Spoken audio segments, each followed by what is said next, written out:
Rare protests have broken out in Cuba with tensions rising over power outages and food shortages during an economic crisis in the communist island nation. Small groups of demonstrators marched on Sunday in Santiago, the second largest city, calling for power and food in the country that relies on its allies Russia and Venezuela for fuel and food supplies. Dozens of protesters could be seen gathering on the outskirts of the city, about 800 kilometers from Havana, the capital, in videos that circulated on social media before internet services went down on Sunday night. Demonstrations were reported in other provinces around Cuba, where protests are rare and usually met with repression. Havana does not yet appear to have been affected.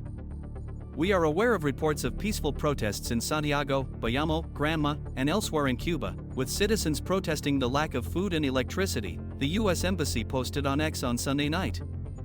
We urge the Cuban government to respect the human rights of the protesters and address the legitimate needs of the Cuban people.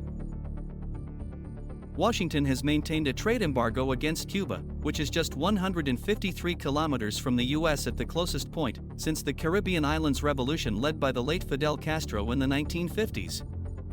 Cuba has been at loggerheads with Washington since the revolution, most notably in 1962 when the Soviet Union deployed nuclear missiles to the island in response to U.S. warhead deployments to Turkey, in what became known as the Cuban Missile Crisis. On Monday morning, Cuban President Miguel Díaz-Canel blamed the current unrest on mediocre politicians and social media terrorists organized from South Florida, where many Cuban exiles live. In the midst of a blockade that aims to suffocate us, we will continue working peacefully to get out of this situation, posted Díaz-Canel, who in 2021 succeeded Fidel Castro's brother Raúl as leader. A U.S. State Department spokesperson on Monday said the accusation that Washington was behind the protests was absurd as Cuba summoned the U.S.'s top diplomat in Havana to a meeting.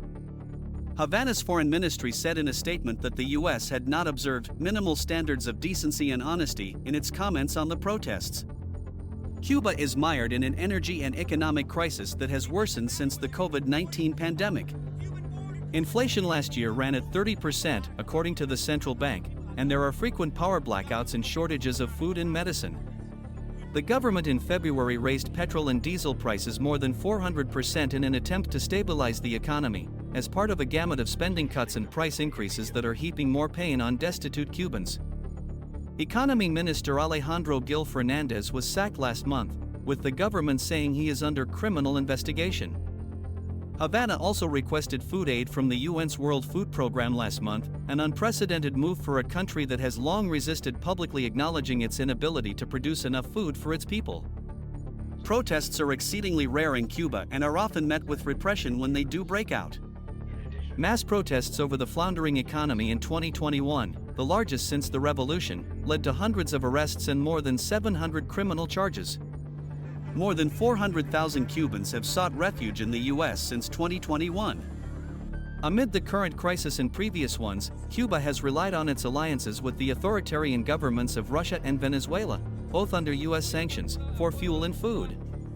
As protesters gathered in Santiago on Sunday evening, Díaz-Canel was among the first to congratulate Russian President Vladimir Putin on his re-election in a vote regarded by the West as a sham. Our sincere congratulations on the re-election of President Vladimir Putin, Díaz-Canel posted on X.